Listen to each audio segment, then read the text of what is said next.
Hello everyone, good evening. কেমন আছো তোমরা সকলে? এখন সন্ধ্যা বাজে হচ্ছে 6টা। আর দুপুরবেলা খাওয়া দাওয়ার পরে একটু শুয়ে পড়েছিলাম, তো চোখটা অনেক বেশি লেগে গিয়েছিল, তো অনেকটা বেশি সময় ধরে ঘুমিয়ে পড়েছিলাম, কারণ বুঝতেই পারছো 6টা বেজে গেছে, সন্ধ্যার টাইমও হয়ে গেছে। ওদিকে রাতের রান্নাবান্নাও করতে হবে, তো রুমটা একটু গুছগাছ করে নিয়েছি। এখন হচ্ছে সন্ধ্যা দেওয়ার পালা, তো নিজেও একটু রেডি হয়ে নিলাম আর কি, দেখতেই পেলে। তো সন্ধ্যাটা দিয়ে হচ্ছে রান্নার রুমের দিকে যাব।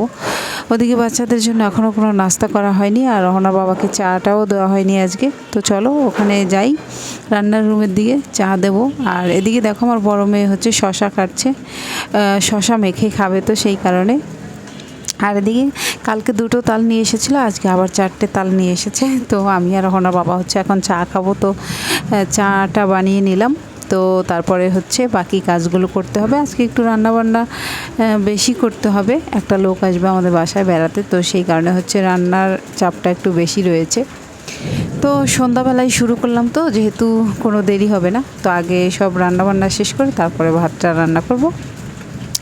এদিকে কিছু মুড়ি আনা হয়েছে, সেগুলো রাখছি বয়ামে। রাখা হয়নি সেগুলো, তো ভাবলাম এগুলো একটু রেখে দেই গুছগাছ করে।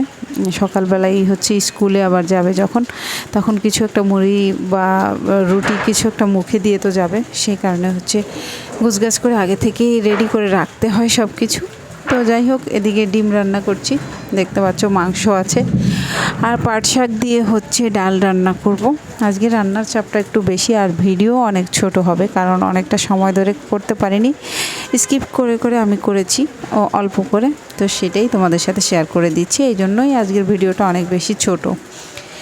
তো দেখতে পাচ্ছ মুসুরির ডাল দিয়ে রান্না করছি পাট শাক। এই খাবারটা অনেক বেশি ভালো লাগে, মুখরোচক একটা খাবার। ডাল দিয়ে পাট শাক চমৎকার একটা খাবার, সত্যি বলতে। অনেক বেশি মাছ মাংস যারা খাও তারা যদি একটাবার এটা খেয়ে দেখো, অনেক বেশি ভালো লাগবে। এদিকে নারকেল দিয়ে পাটিসাপটা কে কে খেয়েছো আমি জানি না, তবে নারকেল দিয়ে পাটিসাপটা অনেক বেশি মজার হয়। আমি সবসময় পুর ভরে বানাই, কিন্তু এভাবে আমার শাশুড়ির কাছ থেকে আমি এই রান্নাটা শিখেছি, তাই এই রান্নাটা আমি তোমাদের সাথে শেয়ার করলাম। তো পরে একদিন দেখিয়ে দেবো কীভাবে এটা করতে হয়। তো গাইজ, আমি যখন ভয়েসটা দিচ্ছিলাম প্রচুর পরিমাণে এদিকে বৃষ্টি চলে এসেছে, আর মেঘেও ডাকছে, তোমরা টের পাচ্ছ নিশ্চয়ই। বাহিরের অবস্থা খুবই খারাপ, তবে ভিডিওটা আমি করেছিও কিছু সময় আগে, আর এখন হচ্ছে বৃষ্টি নেমে যাচ্ছে। তো যাই হোক গাইজ, হয়ে গেছে আমার সব কিছু রান্নাটা।